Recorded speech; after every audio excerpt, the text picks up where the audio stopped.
네, 여러분 안녕하십니까. 중앙선거방송토론위원회가 주관하는 제18대 비례대표 국회의원 선거 후보자 토론회, 오늘 마지막 시간 사회를 맡은 송지현입니다.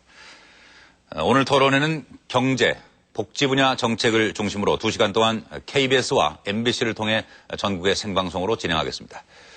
오늘 토론회에 초청된 정당은 공직선거법에 따라 국회에 5인 이상의 소속 의원을 가진 정당, 직전 선거에서 유효 투표의 3% 이상을 득표한 정당, 그리고 여론조사 결과 정당 지지율 5% 이상의 정당입니다. 그러면 오늘 각 정당을 대표해 이 자리에 참석해 주신 5분의 후보자를 좌석 순으로 소개해 드리겠습니다. 후보자의 좌석과 발언 순서는 사전 추첨으로 정해졌습니다.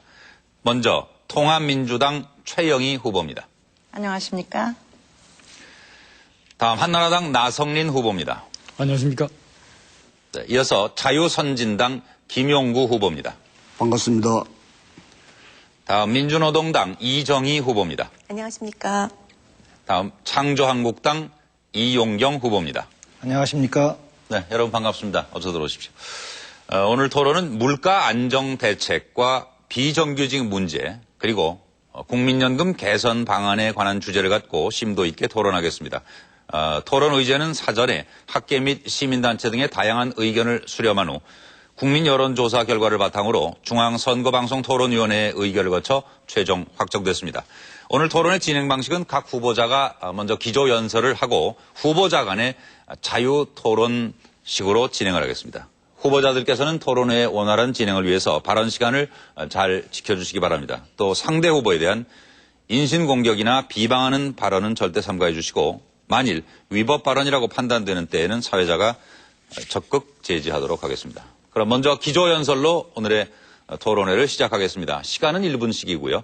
먼저 통합민주당 최영희 후보부터 기조연설 해주십시오. 네, 여러분 외환 위기 생각하기도 싫으시죠? 그때부터 우리 귀에 익숙했던 세계적 신용평가 기관들이 지금 한국 경제를 우려하면서 경고를 했습니다.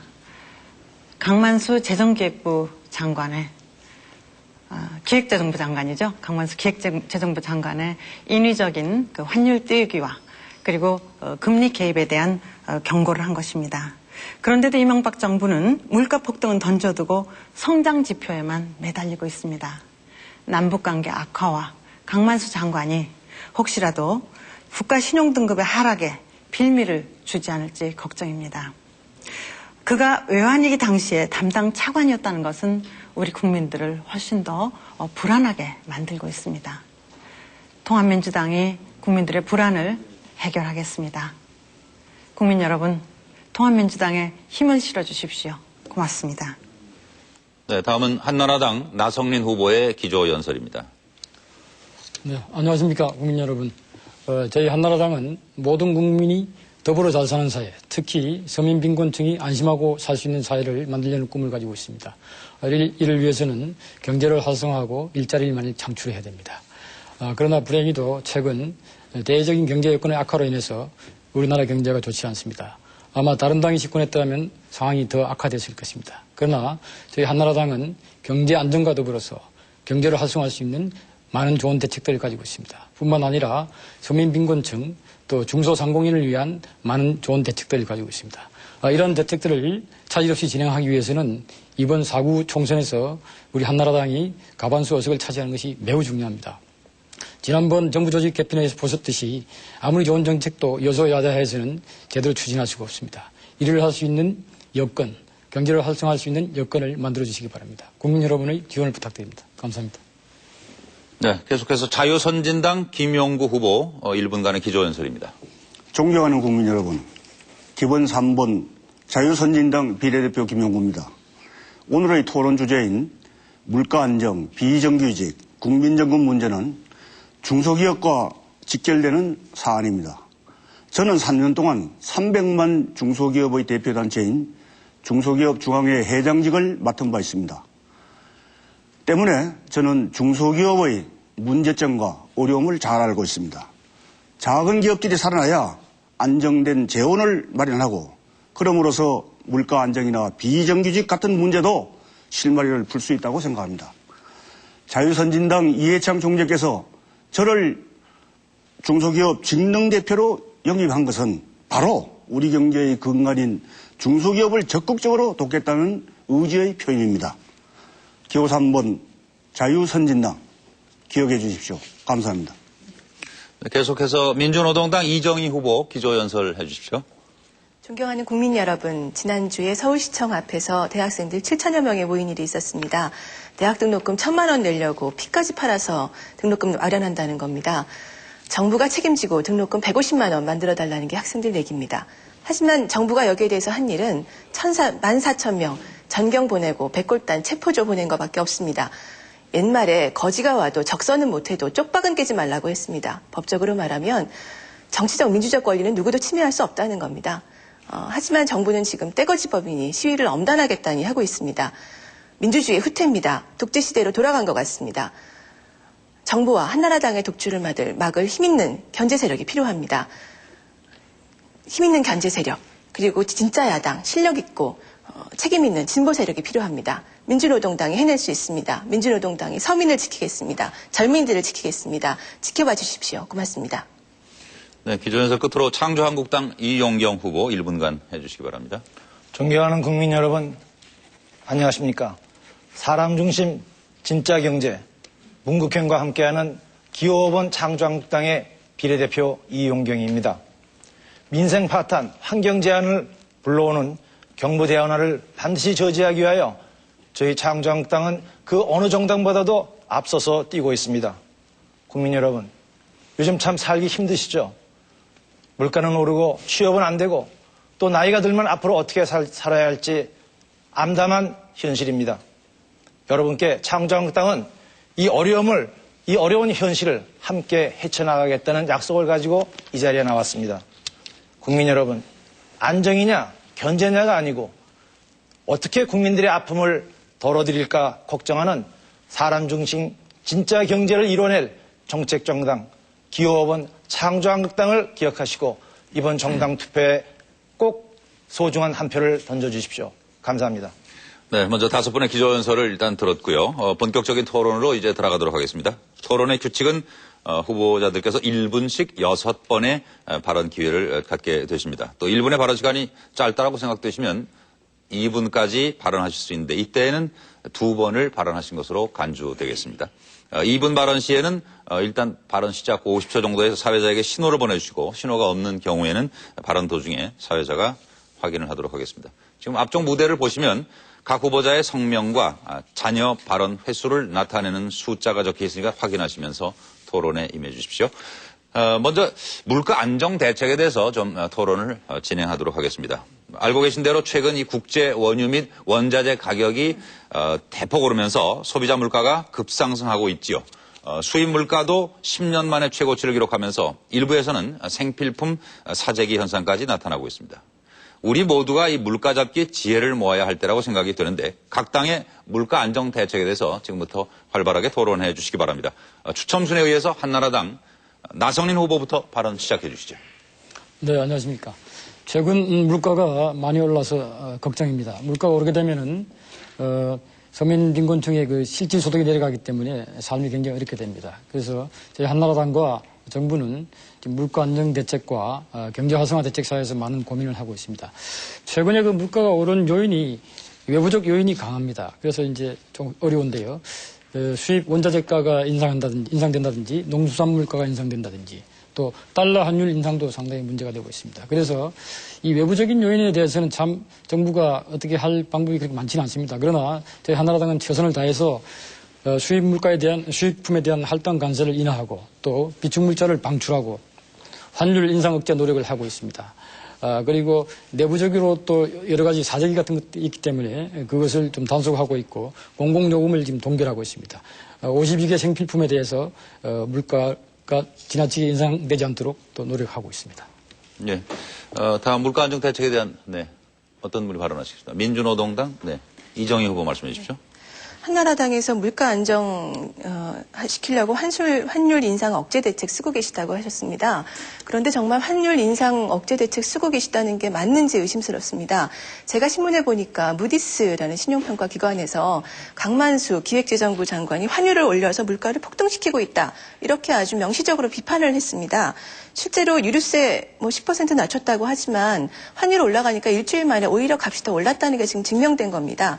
물가 안정 대책 52개 품목 잡으셔서 하셨다는데 그중에 44개 품목이 이미 올랐다고 이미 결과가 나와 있습니다. 정부의 물가 안정 정책이라는 게 믿을 수도 없고 사실 이미 실패로 드러난 겁니다. 그렇다면 이렇게 단기적인 정책에 집중해서는 실제로 물가 안정 잡을 수가 없습니다. 좀 더 길게 보고 그리고 실제 서민에게 실제 물가 안정을 할 수 있는 재벌들의 곳간을 여는 일을 먼저 시작하셔야 됩니다. 그러지 않고 짜장면가 갚겠다고 해서는 물가 안정 절대로 이루어질 수 없습니다.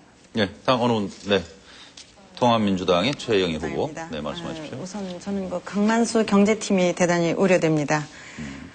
지금 한나라당 나 후보께서는 그러니까 외부의 어떤 요인을 굉장히 중요하게 생각하고 계시는데 사실은 외부 요인이 아니라 우리 내부 요인이 굉장히 크게 작용을 했습니다. 제가 기조 발언에서 세계적인 그런 신용평가 기관들의 얘기를 했습니다마는 지금 정부 내 정책 당국자들이 서로 의견을 갈려서 대단히 혼란스럽게 했고 그리고 인위적으로 환율에 개입했습니다. 이러한 것들이 대단히 많이 물가를 오르게 했을 뿐만 아니라 정부는 경제를 중심으로 해서 표를 얻은 그런 정부입니다. 당연하게 물가 오름세를 예측을 했어야 되는데 예측하지 못한 것은 둘째치고 대책도 대단히 미온적으로 하고 있기 때문에 바로 이런 문제점이 생기고 있습니다. 940원대에서 한 달 만에 1030원까지 오르락내리락하는 이런 경우는 겨우 없었습니다. 그래서 우선은 더 이어가시겠습니까, 발언을? 끝내겠습니다. 네, 알겠습니다. 그럼 다른 분, 네, 말씀하시죠. 이용경 후보. 예. 지금 짜장면 값도 500원씩이나 올랐고 이제 1,000원짜리 김밥을 볼 수가 없게 된 그런 실정입니다. 아까 한나라당에서는 이러한 요인들이 물가 안정의 요인이 외부적인 요인이라고 이렇게 말씀을 하셨습니다. 여기에 대한 근본적인 문제는 한나라당에서 대처하는 그 자세가 문제입니다. 여기에 딴 당의 대표들께서도 혼란된 그러한 정부의 자세를 질책하는 그러한 발언을 하셨습니다.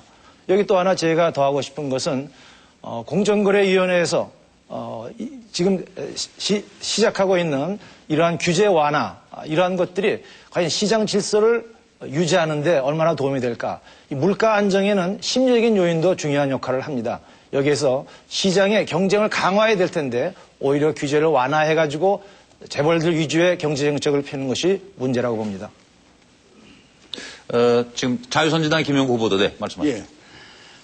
정부에서 근본적으로 물가 대책에 대해서 대처하는 방법이 첫째는 국민이 미래를 예측할 수 있는 거시적인 정책을 우선 내놔야 됩니다. 그래야 우리가 믿고 인내할 수 있는데 우선 단기 처방 52개 품목을 집중관리 품목이라 이런 정도의 단계적인 정책이 우선 문제이고 그 다음에는 우리의 물가에 미치는 모든 원인이 말하자면 수입 원자재 여기에 많이 문제가 좌우되고 있습니다. 그런데 실례를 들어 하나 이야기를 하면은 지금 현재 경유값이 휘발유값하고 지금 맞먹게 되어 있습니다. 그러면 휘발유 값이 올라가면은 승용차를 안 타면 되지만 경유라는 것은 온 산업에 미치는 영향입니다. 그러면 그게 물류 비용 결론적으로 생필품이나 이런 거에 영향을 미치게 됩니다. 네. 네. 다음에 또.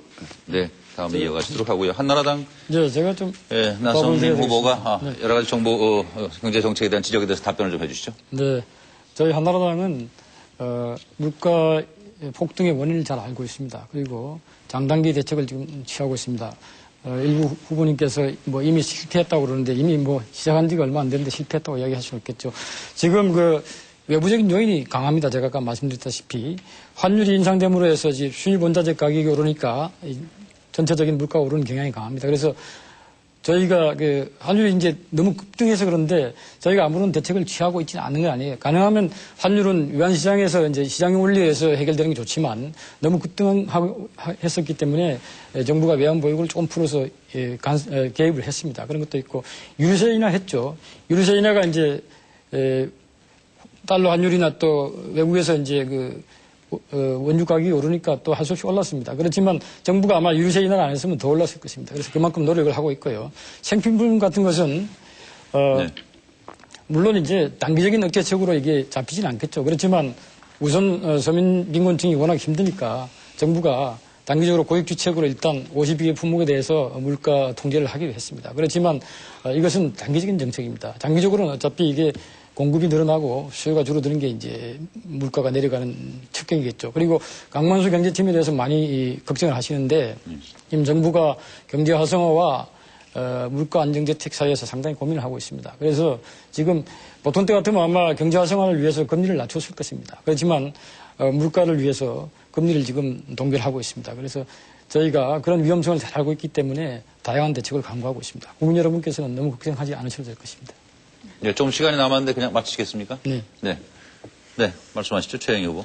금리 인하를 다시 추진할 것, 총선이 끝나고 나면 다시 추진할 것이라는 것은 많은 사람들이 다 좀 전문가들이 다 생각하고 있습니다. 그리고 금리 인하를 끊임없이 한국은행에 요구했었습니다.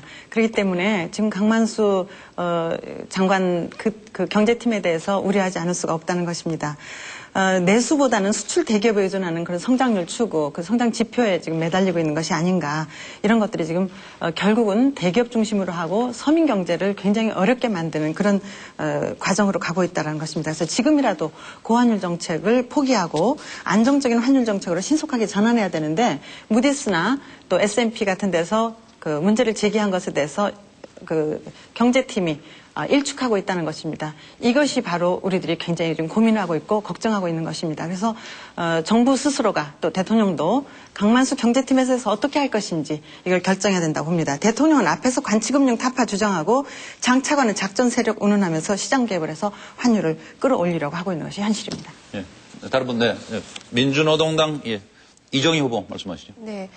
솔직히 걱정됩니다. 앞으로 지금 국제 원자재값 계속 내년 상반기까지 오른다는 게 지금 경제 전문가들의 얘기입니다. 그러면 여기에 대해서 어떻게 대처하실 것인지 한나라당 대책이 없는 것 같습니다. 생필품 품목 지금 당장 내리지 않았다고 아직 너무 짧다고 말씀하시는데 원래 단기 대책을 시작한 겁니다. 단기 효과가 나오는 게 맞습니다. 그래야 성과를 보이실 수 있는 거죠. 민주노동당은 제안합니다. 세 가지만 확실히 잡아도 체감 물가 상승 막을 수 있습니다. 대학 등록금 사교육비 잡아야 됩니다. 통신비 잡아야 됩니다. 기름값 잡아야 됩니다. 어떻게 잡느냐? 민주노동당 방법이 있습니다. 하루 벌어서 하루 사는 자장면집 허리 졸라매게 하지 말고 그리고 이미 돈 많이 번 정유사들 세금 좀 깎아주겠다고 하지 마시고 돈 많이 모아놓은 사학재벌 대기업 또 정유사 국간 좀 열게 하면 됩니다. 이때 아니면 언제 풉니까? 자장면가 500원 내리는 것보다 통신비 20% 한 달에 5,000원 내리는 게 훨씬 더 국민 경제에 효과적입니다. 통신사는 공공재인 전파 이용해서 장사하는 겁니다. 대기업들 국민이 팔아주고 키워주니까 성장했죠. 괜히 성장했습니까? 국민 덕에 돈 번 기업입니다. 흉년에 곡간 좀 푸는 거 못할 일 아닙니다. 어렵지 않습니다. 조선시대 양반들도 다 했습니다. 왜 못합니까? 대기업부터 먼저 양보하도록 정부가 적극적으로 나서셔야 됩니다. 등록금 인하 문제 지금 학생들이 150만 원 만들자고 합니다. 국가가 얼마든지 책임질 수 있습니다. 교육재정 선진국 수준으로 늘릴 수 있습니다. 그렇게 하면 대학 등록금 문제 해결하고 젊은이들 생활 나아지게 하고 어머니 아버지들 생활 나아지게 할 수 있습니다. 정유사 유류세 인하한다고 해결되는 문제 아닙니다. 정유사 이미 2004년에 단 70일 동안 담합해서 국민에게 끼친 손해가 2,500억 원이라고 나와 있습니다.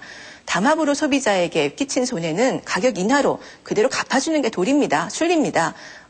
정부가 더 이상 피해가려고 하지 마시고 대기업한테 국간 열게 하십시오. 어려운 일 아닙니다.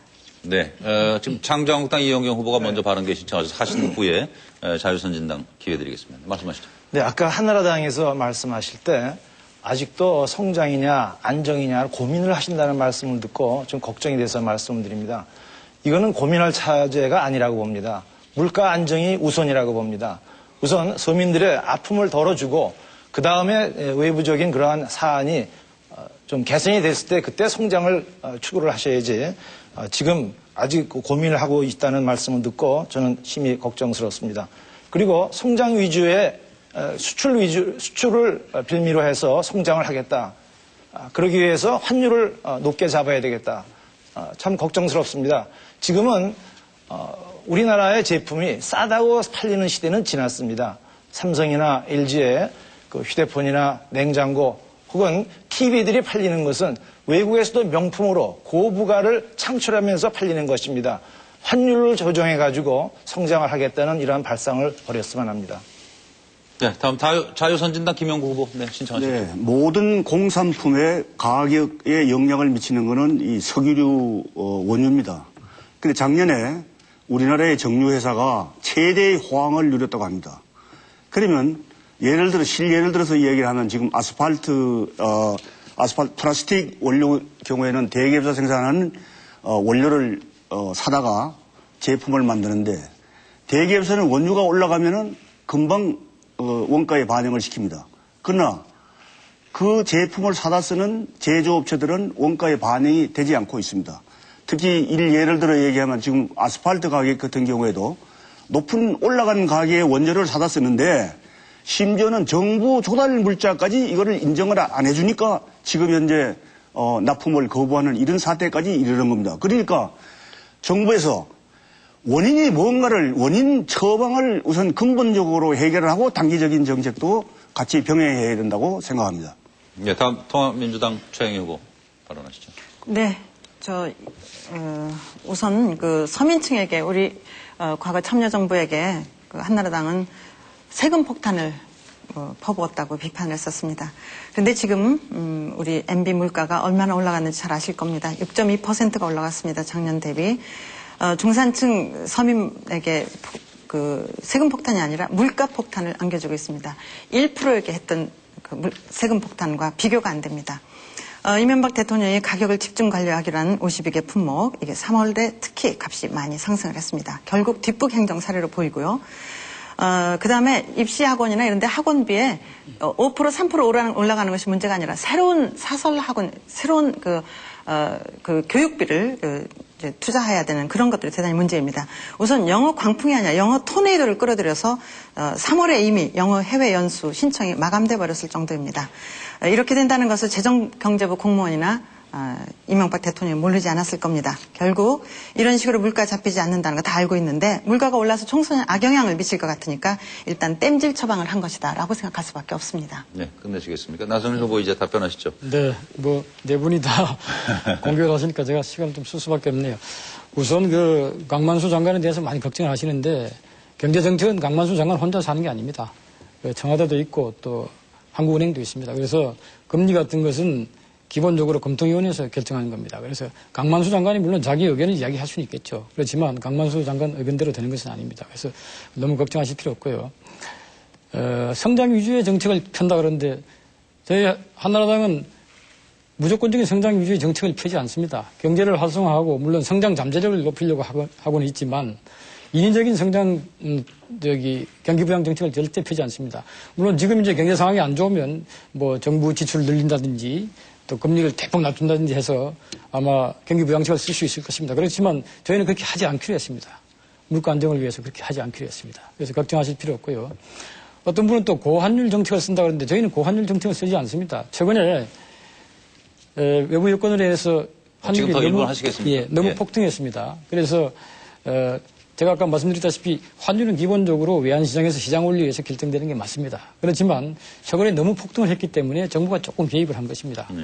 그래서 저희는 절대 고환율 정책을 쓰지 않는다. 물론 작년 초에 이제 환율이 너무 낮아서 저희가 걱정한 적은 있죠. 그렇지만 최근에 이제 오르고 있고 너무 급등하니까 이것을 저희가 어느 정도 억제하려고 지금 노력하고 있는 것입니다.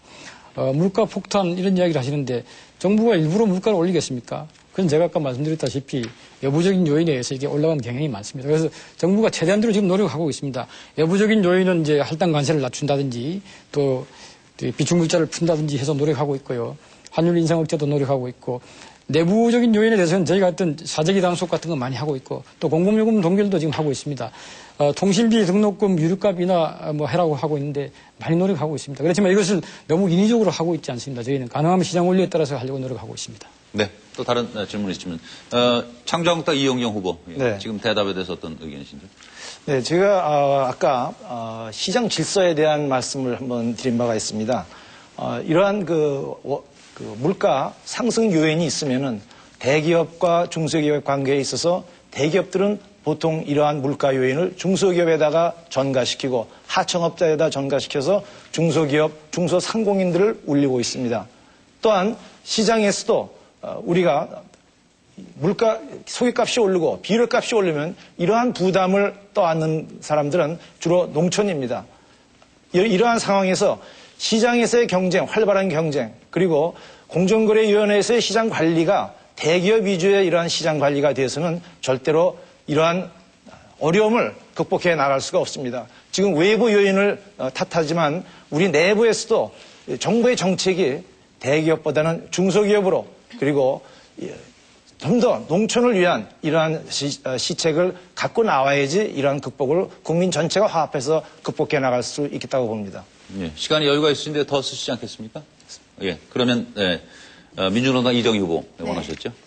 한나라당에서 지금 인위적인 등록금 인하하지 않겠다 말씀하십니다. 국가 정책이라는 거는 누구를 위해서 쓸 것인가의 문제지 인위적인가 아닌가의 문제는 사실 아닙니다. 지금 환율도 조치하겠다고 하시지 않습니까? 결국 국가가 무엇을 위해서 노력할 거냐, 개별 대기업을 위해 살릴 거냐, 아니면 서민을 위해서 살릴 거냐 이 문제입니다. 민주노동당은 초점을 서민에 맞추시라는 겁니다. 그래야 물가 안정 대책이든 뭐든 효과가 있지 지금 상황으로 가서는 전시행정일 뿐이지 사실상 효과 아무것도 없다는 게 민주노동당 주장입니다. 먼저 장기 대책 세우셔야 됩니다. 지금 원자재값 오르고 있습니다. 곡물값 오르고 있습니다. 한나라당이 그렇게 주장했던 경제성장시킨다고 주장했던 한미 FTA 하면 원자재값 앞으로 더 오를 겁니다. 더군다나 국제 곡물값 올라가면 쌀도 못 지킵니다. 우리 국민들 지금 밀가루 주식으로 하는 아르헨티나 다른 데서 폭동나고 있습니다. 그런 사태 안 온다고 장담하기 어려운 상황입니다. 또 하나 있습니다. 내수 증진해야 됩니다. 지금 지나치게 수출 의존도가 높습니다. 고용 안정이 필요합니다. 서민이 먹고 살려면 일자리가 불안하지 않아야 됩니다. 일자리가 불안하지 않으려면 중소기업 살아야죠. 그래야 자영업도 삽니다. 대기업이 곳간을 열어야 됩니다. 그렇지 않고 대기업은 꼭꼭 닫아놓고 자기 거 지키려고 하면서 서민들 먹고 살게 해주겠다. 이거 말이 안 됩니다. 내놓는 사람이 있어야 가져가는 사람이 있는 겁니다. 마지막으로 필요 없는 정부 예산 아껴야 됩니다. 대표적으로 들겠습니다. 작년에 국제 무기 도입 정부 우리나라가 2위 했습니다. 스톡홀름 국제평화연구소에서 산출한 자료입니다. 아직도 남북 대결 지금 완화 상태로 가고 있는데 북미 평화협정 상태 지금 눈앞에 두고 있는데 아직도 이명박 정부는 북한하고 대결하려고 합니다. 그러면서 무기 도입하고 있습니다. 이 예산 아껴야 됩니다. 방위비 분담을 아껴야 됩니다. 그리고 이런 예산을 학생들 등록금에 써야 됩니다. 서민들 고용 안정에 써야 되는 겁니다. 물가 안정에 써야 됩니다. 저는 이렇게 가야만 서민들이 살 수 있다고 생각합니다. 민주노동당은 오로지 서민들이 살 수 있는 방향으로 끝까지 갈 겁니다. 자유선진당 김용구 후보. 예. 원자재 값이 계속 상승하고 있는데 앞으로 예측하기는 원자재 값은 그리 내려갈 걸로 예측이 안 됩니다. 왜 그런가 하면 우리가 소위 말하는 친디라 인도와 중국이 급속적인 경제 성장을 함으로써 절대적인 양이 부족한 겁니다. 그러니까 원자재 가격이 앞으로 내려갈 가능성은 없지 않나 이렇게 생각이 되는데 이 문제는 국가에서 해외 자원을 어떤 수단 방법을 가리지 말고 자원을 확보를 해야 됩니다. 요즘은 곡물가까지 인상이 돼서 우리나라는 한 28%의 작업률이 있는 걸로 알고 있는데 해외 농지를 우리가 또 확보를 해서 기업농을 해야 됩니다. 아마 이 세계에서 땅이 제일 넓은 나라가 일본이라고 합니다. 우리가 일본은 조그마한 섬나라인데 어떻게 세계에서 제일 넓으냐. 그 사람들은 이미 아르헨티나, 브라질 벌써부터 가서 농지를 확보해서 기업농을 하고 있습니다. 앞을 내다보고. 우리도 이제는 해외로 눈을 돌려서 농지를 확보해서 곡물 정책에 대한 대비를 해야 됩니다. 그리고 원자재도 우리가 확보를 해야 됩니다. 그리고 한 가지 등록금에 대해서 아까 말씀을 좀 드리겠는데 우리가 지금까지 세계 12개국의 대국으로 무역 대국으로 성장한 것은 그동안에 우리가 인적 자원을 잘 길렀기 때문에 그런 겁니다. 그럼 이 등록금 문제는 우리가 인적 자원을 함양시킨다는 의미에서 우리가 이 문제를 별도의 재원을 마련해서 우리가 등록금을 융자 처리를 하고 그 사람들이 졸업을 하고 나서 사회생활을 했을 적에 갚게 하는 이런 방법으로서 이걸 순환시키면은 일정한 기간이 지나가면은 이런 문제는 저는 해결될 수 있으리라고 봅니다. 이거는 어디까지나 일시적으로 생각할 게 아니라 예. 네, 시간이 돼서 함께 또 이어가시고요. 근데 최영희 후보. 네, 공공요금에 대해서 아무도 얘기 안 하셔서 잠깐 말씀드리겠습니다. 이제 공공요금은 파급 효과가 크기 때문에 굉장히 그 인상에 대해서 이제 신중을 기해야 되는데 정부가 어느 선에서 결정하느냐 문제는 재정 정책하고 연관돼 있습니다. 억제만 주력하면은 정부가 재정 지원의 함으로 이제 부채가 증가해서 그 건전 재정이 위협받기 때문이죠. 그래서 물가 상승 조짐이 보이니까 요즘에 이제 중앙정부나 지자체에서는 거의 동결 움직임을 보이고 있는데요. 저희들은 그 공공요금 상한제를 실시해야 된다고 주장을 하고 있고 또 탄력요금제 실시도 대단히 지금 필요하다고 봅니다. 물론 공기업을 개혁해야 된다는 거 아마 모든 분들이 공감하실 거라고 생각합니다. 이제 공공요금 관련 공기업에 대해서 지금까지 경영실적에서 인센티브를 결정 기준을 영업이익률을 중심으로 했다면은 영업이익률보다는 원가 절감률을 가중치를 높이는 방식으로 해서 요금을 좀 억제할 수 있는 이런 방법을 하는 것이 어떤가 생각합니다. 좀 국민들이 그 공기업에 대한 그 경영 합리화를 굉장히 요구하고 있습니다. 정부가 이 점에 유념해 주셨으면 좋겠습니다. 네, 다음 장정학당 이영경 후보 말씀하시죠. 네, 공공요금 얘기가 나왔습니다만은 네. 저도 이제 KT에서 그 사장으로 근무를 했고 예. KT가 민영화되기 전에는 저희가 경영평가를 주기적으로 받았습니다. 이때 항상 나오는 얘기가 이윤 창출을 얼마나 했느냐, 이익률이 얼마냐. 그것은 경영평가에서 국민들한 서비스보다는 이익 창출에 더 중점을 둔 그러한 경영평가를 받으면서 갈등 요인이 많았다는 것을 말씀드립니다. 지금 최영희 후보께서도 말씀을 하셨지만 이 공기업의 경영평가에서 확실한 잣대를 특히 지금같이 그 물가 안정을 위해서 우리가 대책을 세울 때는 확실한 잣대를 내놓아야 된다고 봅니다. 경영의 효율성, 특히 한전이나 수자원공사, 주택공사, 도로공사, 토공 이런 국영기업의 경영평가에서는 이익 창출에 압력을 주지 않고 어떻게 하면 효율적으로 운영을 하는데 중점을 둬야 되고 여기에 꼭 들어가야 되는 것이 이러한 국영기업의 그 인사에 낙하산 인사를 해가지고는 절대로 우리가 효율적인 경영을 할 수가 없다는 것을 말씀드립니다. 또 하나 그 물가에 있어서 저희가 꼭 빼놓지 말아야 될 것은 부동산 가격입니다. 요새 젊은이들이 결혼을 하면서 일생 동안에 자기네 봉급을 가지고 집을 살 그런 희망이 없는 시대가 됐습니다. 또 주택 공급률은 107%에 달하고 있지만 실제로 자가주택 보급률은 60%대에 머물고 있는 것입니다. 여기에 이명박 정부가 들어오면서 부동산에 대한 기대 심리가 또 다시 촉발해서 부동산 가격이 다시 강남을 통틀어서 올라가고 있습니다. 정부에서는 여기에 대해서 확실한 대책을 세우고 저희 차영정한국당은 문국현식의 네, 반의 반값 아파트를 제왕하려고 있습니다. 자유선진당 김영구 후보로 이어가겠습니다. 예. 서민 경제에 미치는 그 물가가 그 인상된 요인을 보면은 물론 조금 전에 원자재 가격이 차지하는 비중이 높다고 말씀드렸습니다만 다음으로는 물류 비용입니다. 유통 비용이거든요. 그러면 조금 전에 말씀드렸으면 경유는 주로 산업 현장에서 쓰게 되는데 이 경유값이 휘발유값과 맞먹게 되었으니 자연 유통 비용이 올라갈 수밖에 없습니다. 그게 결국은 생필품이나 제조업체의 제조품의 원가에 그 미치는 영향이거든요. 그러니까 작년에 유례 없는 정유사들이 이익이 났다면은 그러한 것을 정부에서 한번 그 점검을 해서 이 경유값이 오른 원인이 오늘 신문 보니까 해외에서 오르니까 그렇다 하는데 우리나라에서 경유를 생산해서 지금 더 계속 하시겠습니다. 한 번 더. 마지막 1분 기회입니다. 휘발유와 같이 생산을 하지 외국의 경유를 수입해 쓰는 건 아니거든요. 그거는 조금 뭔가 잘못 그 이야기하는 것 같고 그래서 이 물류 비용을 우선 줄여줘야 된다. 우선 해외 원자재를 확보해가지고 원자재 가격을 우리가 내려줘야 된다. 물론 그건 단기적인 처방으로서 관세도 인하하고 그렇게 하겠습니다만은 장기적인 안목으로 그렇게 해야 되고, 다음에는 우리가 장애자에 대해서 우리가 지금 말하자면 자동차에 대해서 LPG에 대해서 지금 세금을 면제해주고 있습니다. 그러나 이걸 장애자들이 쓰고 있는 차들을 보면은 LPG만 쓰는 게 아니고 다른 차종도 많습니다. 그러니까 이거는 어디까지나 사회 안정적인 측면에서 이런 것도 전면 면제를 해줘야 되지 않느냐, 그렇게 생각합니다. 네. 자유선진당 김영구 후보는 기회를 다 쓰셨고요. 한 번씩들 남으셨는데, 창정당 이용경 후보부터, 예.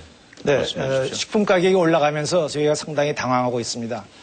저희가 FTA를 추진할 때 우리나라는 자동차를 만들어서 팔고 외국에서 식량을 사다가 먹으면 되지 않냐. 그런데 쌀값이 오르고 우리의 주 식품 가격이 오르면서 저희 국민들은 많이 당황하고 있습니다. 우리의 최소의 먹거리, 최소한의 안전판인 우리의 먹거리를 제공하는 농촌을 보호해야 됩니다. 저희 창조한국당은 FTA를 찬성하면서도 이러한 기본적인 대책이 서지 않으면은 저희가 그 대책을 세워서 합리적으로 FTA를 추진해야 된다고 생각합니다. 농촌을 보호해야 됩니다. 네. 이제, 통합민주당 최영희 후보는 2분 기회 남아 있습니다. 네. 지금 하시겠습니다. 예. 한 가지 통계치를 좀 말씀드리고 싶습니다. 2월 생산자 물가 상승률이 6.8%를 기록했고 소비자 물가 상승률이 3.2% 격차가 있습니다. 이런 격차가 사실은 1974년 1차 석유파동 때, 그리고 80년도 2차 석유파동 때, 그리고 98년도 외환위기 때뿐이었다고 합니다. 중소기업이 그래서 굉장히 도산하는 기업들이 많이 지금 나타날 것이라는 것이 우려되고 있습니다. 이런 서민과 중산층의 당 통합민주당의 물가 대책에 대해서 잠시 말씀드리겠습니다. 우선 거시적 안목에서 국가 경제 전체적인 측면에서 물가 문제에 접근해야 될 거라고 봅니다. 적정 환율을 적정 수준 유지하는 거, 이거 대단히 중요하고 이것이 지금 가장 빠른 물가를 잡는 데 도움이 되는 것이라고 생각하고 있습니다. 금리와 통화정책 통한 그런 적정 유동성 관리도 대단히 필요합니다. 또 유통구조와 개인 서비스 산업 규제를 완화해서 유통 마진 축소하고 경쟁을 촉진해서 가격 인하를 유도해야 됩니다. 국가 차원의 장기적 식량 원유 원자재 확보 방안에 대해서는 여러분들이 많이 말씀하셨습니다. 또 에너지 절감 대책에 대해서 대체 에너지를 개발하고 실제로 우리 소비자들이 그 대체 에너지를 절감할 수 있는 방법을 정부가 유인을 해야 될 것 같습니다. 서민 생활을 압박하는 주요 생활비 안정을 위해서 지금 시급한 것이 우선은 전월세 등록제를 도입해서 세입자와 집주인 모두에게 세제 혜택을 부여하는 것입니다. 그래서 전월세 가격 상승폭을 5%로 제한하도록 입법하겠습니다. 또 휴대폰 요금에서 가입비와 기본요금제를 폐지하겠습니다. 또 대학 등록금 후불제를 도입하여서 등록금 부담을 획기적으로 완화하는 데 힘쓰겠습니다. 사교육비 때문에 부모님들이 굉장히 고민이 많으십니다. 방과 후 프로그램을 확대하고 내실화해서 사교육비를 절감하기 위해서 지난 정부에서도 여당이 학령기 아동 방과 후 프로그램 지원법을 제정하려 했습니다마는 여러 가지 방해가 있어서 통과하지 못했습니다. 이번에 국회에서는 반드시 학령기 아동 방과 후 프로그램 지원법을 제정해서 시간이 다 됐습니다. 사교육비를 절감하겠습니다. 민주노동당 이정희 후보가 이제 마지막 1분 네. 쓰시면 되겠습니다. 서민 먹고 살기 어렵습니다. 대기업이 이제 곳간 좀 열어야 됩니다. 통신비, 기름값 내리고 하청기업에게 이윤 나눠줘서 일자리 늘리게 해야 됩니다. 대기업과 하청기업이 같이 이윤을 나눌 수 있는 원하청 이윤공유제 민주노동당이 만들겠습니다. 한미 FTA 계속하면 농촌만 무너지는 거 아닙니다. 공공서비스 무너집니다. 도시 서민의 삶은 더욱더 나락으로 떨어집니다. 한미 FTA 끝까지 막겠습니다. 정부도 무기 사는 데 드는 돈 줄여서 대학 등록금 낮추고 사회복지 재정 늘리는 데 써야 됩니다. 한미 FTA 막아서 농민을 지키고 도시 서민 지킨 것이 민주노동당입니다. 일자리를 만들어서 내수를 키우고 남북화해와 경제협력으로 새롭고 튼튼한 경제 성장 동력 기반을 만들 정당도 바로 민주노동당입니다. 민주노동당이 서민 살림 지키겠습니다. 서민이 먹고 살 권리 지키겠습니다. 서민과 함께 있겠습니다. 고맙습니다. 네, 한나라당의 나성린 후보 발언하시죠. 네. 원가 상승 요인을 대기업이 중소기업에 많이 전가시킨다 하는데 저희 한나라당도 우려해서 도급법을 좀 고쳐가지고 지나친 전가를 좀 억제하려고 노력하고 있습니다. 그리고 대학 등록금에 대해서 많이 말씀들을 하시는데 대학이 국제 국제적인 경쟁력을 높이기 위해서는 등록금도 어느 정도 현실화돼야 됩니다. 그렇지만 이것이 서민빈곤층 자녀들에게 이제 영향을 미칠 수 있기 때문에 한나라당은 장학금 제도를 많이 확충하고 또 국가보증 대출금 제도 같은 것을 확대하려고 노력하고 있습니다. 그래서 많이 노력하고 있습니다. 그리고 서민빈곤 대책을 많이 이야기하시는데 이게 말로만 되는 게 아닙니다. 참여정부에서 보시다시피 서민빈곤층을 위한다고 했지만 서민빈곤층이 더 어려워졌지 않습니까? 그래서 근본적인 대책은 경제를 활성화해서 일자리를 많이 창출하는 겁니다. 그래서 그게 충분하지 않으면 또 사회 안전망을 강화해야 되겠죠. 그래서 한나라당은 그렇게 할 것입니다. 한미 FTA가 물가를 올린다고 그러는데 그건 그렇지 않죠. FTA를 하면 관세가 낮아서 물가가 낮춰지는 것이죠. 그래서 이 정도로 제가 마치겠습니다. 일단 오늘 제18대 비례대표 국회의원 선거 후보자 토론회 첫 번째 주제 물가 안정 대책에 대해서 여러 당에서 염려와 함께 다양한 의견들, 대책을 또 제시해 주셨습니다. 이제 다음 토론 주제로 넘어가겠습니다. 이 비정규직 문제 또한 지금 심각한 우리의 사회 현안인데요. 기업 구조 조정과 고용 제도 변화에 따라서 비정규직 근로자가 늘어났습니다만 이들에 대한 대우와 임금은 정규직에 비하면 열악한 것이 사실이지요. 비정규직 보호제도 무엇이 문제이고 또 대처 방안은 무엇인지에 대해 토론을 이제 해주시기 바랍니다. 추첨순에 의해서 이번 토론은 자유선진당 김용구 후보부터 발언 시작해 주십시오. 예. 우선 그 비정규직이 형성된 그 과정을 한번 뒤돌아볼 필요가 있습니다. 우리가 1997년 IMF 왔을 적에 우리는 국가나 기업이나 근로자나 다 생존해야겠다는 그런 생각에서 서로가 고통을 참고 지나왔습니다. IMF 이전에는 이 비정규직이라는 언어 자체가 없었죠. 임시직이라고. 그 임시직이 하나의 정규직으로 가는 과정이라고 우리는 생각을 했었는데 이게 2001년에 26%였던 것이 2006년에는 35.5%로 늘어나고 또 지금 현재는 노동계에서는 850만 명이라고 얘기합니다. 정부 통계는 546만. 그럼 왜 이렇게 이 비정규직이 늘어나느냐? 여기는 우리가 대응 관계는 조금 이따 말씀드리겠습니다만은 사용자 측에서 선호하고 하니까 이거 하시겠습니까? 예. 네, 1분 더 쓰시죠. 예, 하겠습니다. 예. 사용자 측에서는 IMF를 극복하고 나서도 이 비정규직을 계속 이용하게 되는 그 원인을 뭔가를 우리가 한번 또 뒤돌아볼 봐야겠습니다. 우선 첫째, 임금이 싸다. 둘째, 노동의 유연성이 있다. 그러니까 사용자가 자연 이 제도를 선호할 수밖에 없죠. 그러나 노동자의 입장에서는 그 어려운 시기를 같이 고통을 참고 지나왔는데 계속 이런 문제가 제도되니까 지금 현재 국회에서 작년 2006년도에 이 말하자면 비고용자 비정규직 보호법을 만들었는데 이게 또 그 내용이 조금 불실하기 때문에 오늘날까지 이런 문제가 오지 않았나. 네. 다음 민주노동당 이정희 후보 네. 말씀해 주십시오. 민주노동당은 비정규직 노동자들의 농성장에서 선거운동 시작했습니다. 비정규직을 정규직으로 만들고 차별을 없애는 것이 민주노동당이 생각하고 있는 제1의 과제입니다. 비정규직 노동자가 지금 879만 명입니다. 전체 노동자의 55%를 넘고 있습니다. 똑같이 일해도 임금은 정규직 노동자의 63.5%밖에 안 됩니다. 비정규직 늘어난 이유 다른 거 없습니다. 인건비 줄이고 해고 쉽게 하겠다는 겁니다. 돈 좀 아끼려고 노동자 일회용품 취급하는 겁니다. 헌법에 근로의 권리 정하고 있습니다. 하지만 직접 고용 원칙, 상시 고용 원칙이 무너지고 있습니다. 파견과 기간제 고용으로 근로의 권리가 침해되고 있습니다. 비정규직이라는 이유로 임금과 근로조건 차별 심각합니다. 헌법이 보장한 평등권이 지금 침해되고 있습니다. 민주노동당은 비정규직 환경미화원을 비례후보 2번으로 냈습니다. 비정규직 노동자를 직접 국회에 보내서 비정규직 문제 해결하겠다는 겁니다. 민주노동당이 비정규직 노동자의 희망이 되겠습니다. 네, 이어서 통합민주당 최영희 후보 말씀해 주십시오. 네. 아마 비정규직 문제는 누구나 다 축소하는 것과 차별 해소가 핵심이라고 보고 있습니다. 어떻게 차별 없앨 것인가가 대단히 중요한 부분인데 우선은 그 비정규직이든 정규직이든 같은 임금을 받고 8시간 일하는 근로자는 근로자가 8만 원 받으면은 비정규직도 8시간 일하면은 8만 원 받고 또 4시간 일한 근로자는 4만 원 받으면 이런 것들이 공정임금 비례 임금 원칙을 세울 수 있어야 된다고 보고 있습니다. 그다음에 차별을 철폐하기 위해서는 노동조합이나 인권단체 등 제3자가 차별 시정을 청구할 수 있도록 그런 법을 바꿔야 됩니다.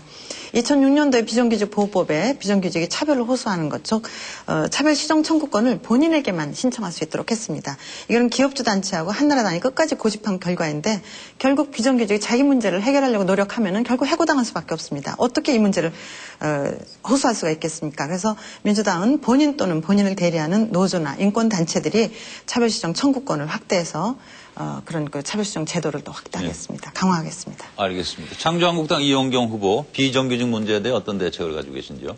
네, 비싼 등록금을 내고 대학 교육을 시켜놨더니 취직도 하지 못하고 또 그나마 80만 원밖에 받지 못하는 그러한 비정규직이 양산되고 있습니다. 여러분들의 가정에서도 자식이나 남편이 정규직에 있는 분들이 얼마나 되겠습니까?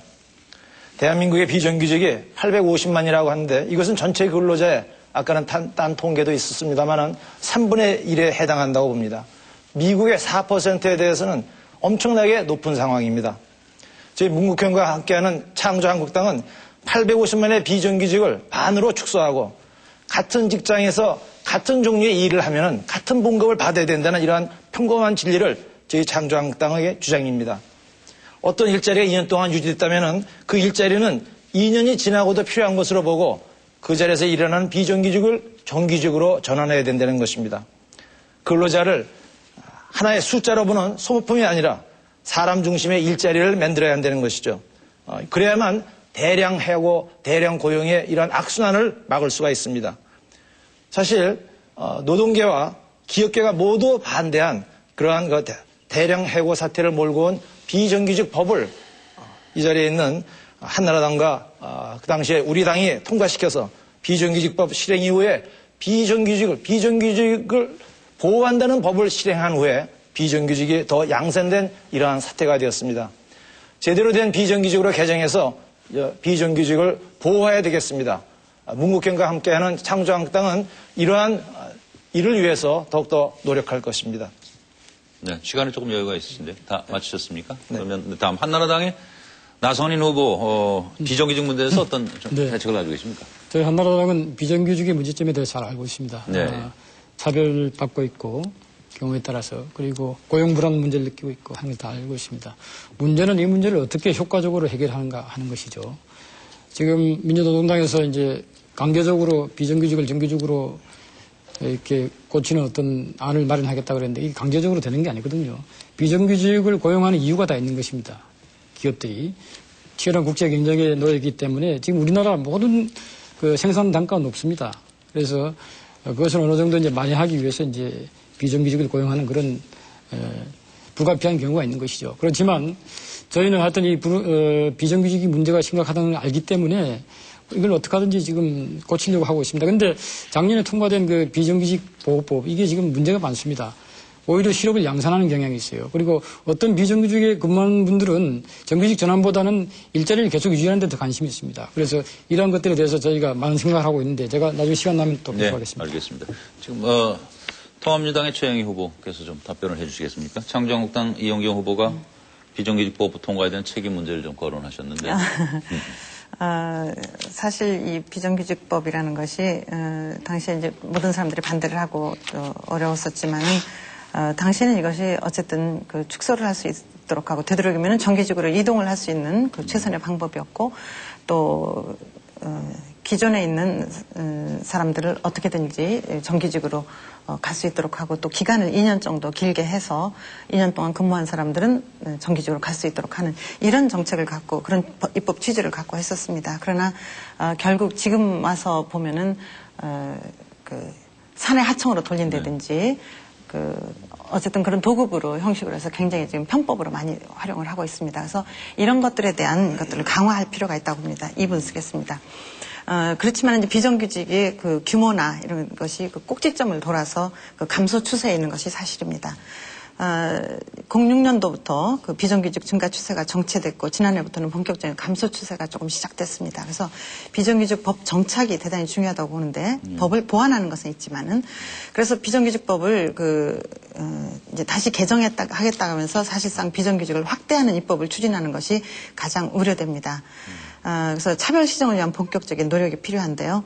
우선 간접 고용을 규제하는 것이 대단히 중요하다고 봅니다. 그래서 계약직이 줄어드는 대신에 용역과 도급 파견 이런 것들이 굉장히 강요되고 있기 때문에 이런 것에 대한 대책 마련이 시급하고 집단적인 외주 하청화의 경우에는 요건을 엄격하게 마련해서 용역이나 도급의 무분별한 확산을 막겠습니다. 또 사내 하청에 대해서는 원청 회사의 책임을 강화하는 것이 지금 중요합니다. 또 간접 고용 전반에 대해서 노동부가 통합 관리를 해야 되고 노동위원회에게 조사권을 줘야 된다는 것입니다. 이렇게 하지 않으면 언제든지 무분별하게 이런 확산이 될 수밖에 없습니다. 또 사회보험 가입률을 높여서 퇴직금, 또 상여금에서의 소외도 해결해야 된다고 합니다. 이런 것들을 보완하는 작업으로 해야지 혹시라도 비정규직을 확대하는 입법을 추진하는 것은 강력하게 막아내겠습니다. 예, 법의 보완이 필요하다는 이제 문제인식을 해주셨는데 민주노동당 이정희 후보는 어떻게 생각하십니까? 먼저 한나라당에서 국제경쟁력 때문에 비정규직 쓰고 있다 이렇게 말씀하셨습니다. 대기업이 지금 IMF 거치면서 비용을 줄인다고 고용 줄이고 신규 채용하지 않고 투자도 하지 않아서 지금 산해 유보금이 10대 그룹만 해도 788%라는 게 평균 통계입니다. 대기업 국가는 아직 충분합니다. 충분히 풀 수 있습니다. 중소기업의 원하청 이윤 공유제 해서 중소기업에 좀 더 돈 많이 주면 중소기업도 여전히 고용 늘릴 수 있습니다. 비정규직, 정규직으로 바꿀 수 있습니다. 이런 충분한 국간 그대로 놔두고 계속 경제성장만 하겠다고 그리고 국제경쟁력 떨어진다고 이렇게 말씀하시면 서민들 살아가기 참 어렵습니다. 지금 비정규직 법안이 비정규직 늘리고 있다 이렇게 말씀하시는데 참 의외입니다. 그거 생각하셨으면 왜 통과시키셨습니까? 1년도 못 돼서 지금 시행 1년도 못 됐습니다. 양산되고 있고 차별 시정 안 되고 있다 이렇게 말씀하실 거면 왜 통과시키셨습니까? 저 굉장히 의아스럽습니다. 지금이라도 다시 바꿀 것입니까? 그렇다면 바꾼다면 근본부터 바꿉시다.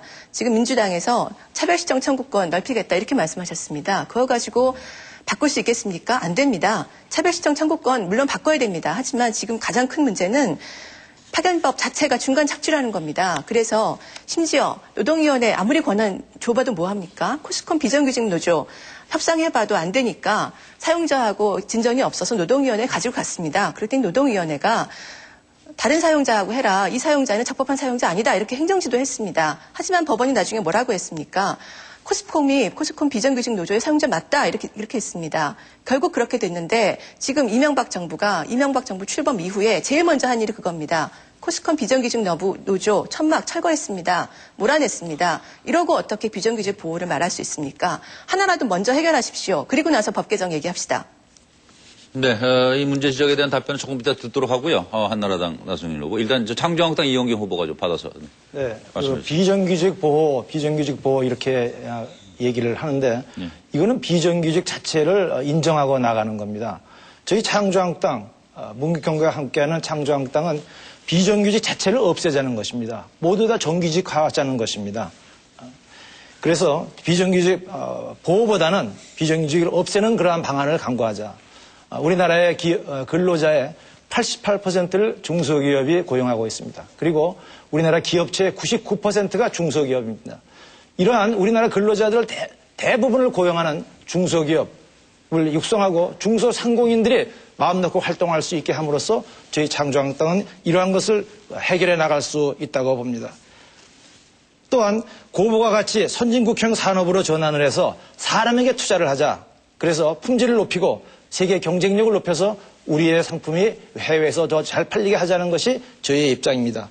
아까 한나라당에서는 생산가를 낮추기 위해서 생산성을 향상하기 위해서 노동임금을 낮추기 위해서 비정규직을 쓸 수밖에 없다.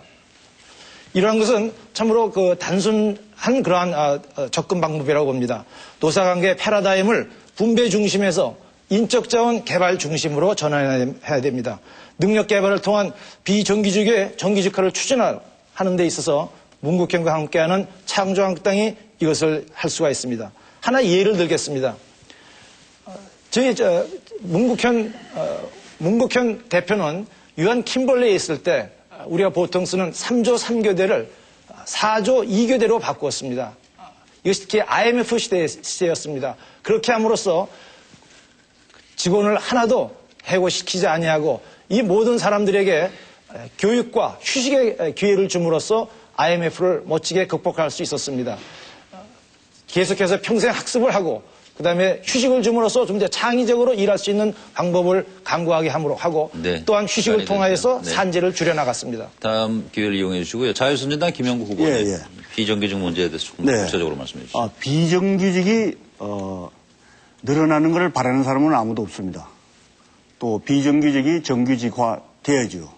그러나 이 정규직화 되어가는 과정은 우리가 좀 전환 목표제를 정해가지고 단계적으로 해야 충격의 완화를 가질 수 있다. 물론 지금 현재 법에 보면은 금년 이내에 300인 이하 작업장에 다 적용이 되고 내년에는 5인 이상까지 적용이 되는데 이런 거를 충격을 줄이기 위해서 단계적으로 해야 된다. 그리고 창조한국당 이용경 대표께서 말씀하신 걸 저도 전적으로 동의를 합니다. 그러나 유한 킴버리 4조 2교대 이거 참 그 당시에는 참 잘한 거죠. 그러나 그 제도를 도입할 수 있는 여건을 가지고 있는 기업이 얼마나 되느냐. 우리가 이거 한번 생각해 봐야 됩니다. 네. 왜 그러냐면은 우리가 6.25 사변 때 부산 피난 시절에 그것도 서울대학교 사범대학입니다. 사범대학에 지금 말하면 좌변식 변기를 원조 물자로 해놨는데 그 당시에는 그게 불편해서 어떻게 쓰는 줄도 모르고 모두 오히려 좌변기 위에 올라가서 쪼그리고 볼일을 보는 그런 시대였는데 지금은 아마 그런 사람이 아무도 없겠죠. 그러나 그와 마찬가지로 유한 킴버리와 같은 그런 구조를 가지고 있는 기업이 얼마나 되느냐. 이게 그런 기업이 있다면 이 제도는 참 이상적이죠. 그리고 또 휴식을 줘가지고 생산력을 늘림으로써 원가를 절감할 수 있다. 아주 대단히 좋은 발상입니다. 그러나 우리나라에 아직까지도 이거를 전면적으로 이런 제도를 가기에는 좀 이르지 않느냐. 예. 단계적으로 해야 된다. 네. 예. 오늘 두 번째 토론 주제가 이제 비정규직 문제인데요. 조금 전에 창조한국당 이용경 후보 또 민주노동당 이정희 후보 여러 지적을 했습니다. 한나라당의 나성민 후보가 생산성 위에서 비정규직 쓸 수밖에 없다. 이건 좀 문제 아니냐는 지적 등에 대해서 답변을 좀 충분히 하셔야 될 것 같습니다. 네, 제가 한 2분 쓰겠습니다. 네. 비정규직 문제를 해결하는 가장 좋은 방법은 기업이 투자를 활성화하는 것이죠. 그래서 일자리를 많이 창출하는 것입니다. 성장을 해가지고 일자리 많이 창출하는 것입니다. 민노당에서 왜 대기업들이 고가를 부리지 않느냐, 투자를 하지 않느냐 그러는데 왜 투자를 하지 않았겠습니까, 그동안에? 투자를 할 수 없는 여건들이 지난 5년 동안에 계속 축적되어 있었던 것이죠. 반기업 정서라든지 또는 민노당이 지지하는 민주노총들의 그 불법, 폭력, 파업 같은 것으로 인한 노사관계 불안 이런 것들이 굉장히 큰 이유입니다. 그리고 높은 규제도 물론 있는 것이죠. 그래서 한나라당은 지금 대기업들이 투자를 활성화할 수 있도록 여러 가지 조치를 취하고 있습니다. 그래서 이 문제는 곧 해결될 것입니다. 그리고 대기업들도 지금 투자를 활성화하겠다고 지금 약속을 하고 있습니다. 왜 이 문제가 있는 비정규직 보호법을 통과시켰느냐 이렇게 하시는데 그 당시에 한나라당이 통과에 동의한 것은 참여정부가 너무 지나치게 이걸 밀어붙이기 때문에 사실 한나라당은 좀 더 다른 의견을 가지고 있었습니다. 그래서 이게 너무 지나치게 가서는 안 되겠다 그래서 어느 정도 타협의 산물로 이게 나온 것입니다. 그래서 이게 지금 문제가 있기 때문에 한나라당은 이것을 개선할 필요가 있지 않나 지금 생각하고 있습니다. 관건은 말입니다. 어떻게 기업의 그 경쟁력을 해치지 않으면서 비정규직 근로자들의 처우를 개선하느냐 이겁니다. 저희는 이것을 기업을 강제적으로 무조건 밀어붙여서는 해결할 수 없다고 봅니다. 어떻게 강제적으로 비정규직을 다 정규직으로 하라 이렇게 할 수 있습니까?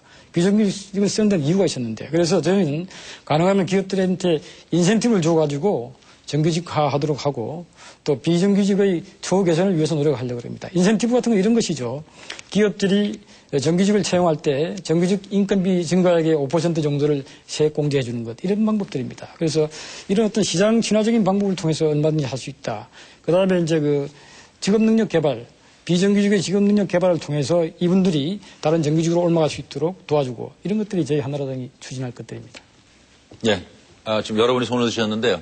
그 순서를 어떻게 할까요? 민주노동당 이정희 후보 하시고 최영희 후보로 이어가는 게 조금 뒤에 하겠습니다. 예? 제가 조금 뒤에 하겠습니다. 조금 뒤에 가시겠습니까? 그럼 최영희 후보 먼저 답변하시죠. 지금 현재 이제 정규직과 비정규직 차별이 이제 뭐 사회 신분처럼 이렇게 구조화돼 버렸는데요.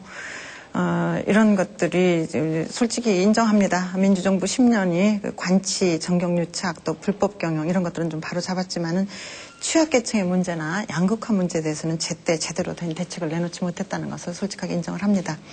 그런데 이 비정규직 문제가 이렇게 법으로만 다 해결될 수 없거든요. 그래서 동반 노력이 절실하다는 것을 말씀드리고 싶습니다. 최근에 그 여러 은행들이 비정규직 고용을 안정화하니까 직원들의 출산율이 높아졌다. 뭐 이런 얘기들도 있고 또 해당 기업들이 이제 부담이겠지만은 여러 가지 저출산 문제에 대한 해결책이 여기 있구나 하는 것도 이렇게 알 수 있습니다. 그래서 이렇게 정부도 그 기업들을 도와줘야 한다고 생각하고 이런 모범적인 것에 대해서는 격려와 그리고 사회적으로 어떤 지지가 있어야 될 거라고 보고 있습니다. 그래서 우리 사회 구성원 모두의 동반 노력과 사회적 대타협이 필요하지 않은가 이런 생각을 해봅니다. 그리고 네덜란드나 이런 데서의 그런 모범적인 사례들을 우리가 벤치마킹 하는데 많은 그 노력을 해야 되지 않겠는가 이렇게 생각하고 있습니다. 이정희 후보. 네. 한나라당에서 노사관계가 불안해서 기업이 투자를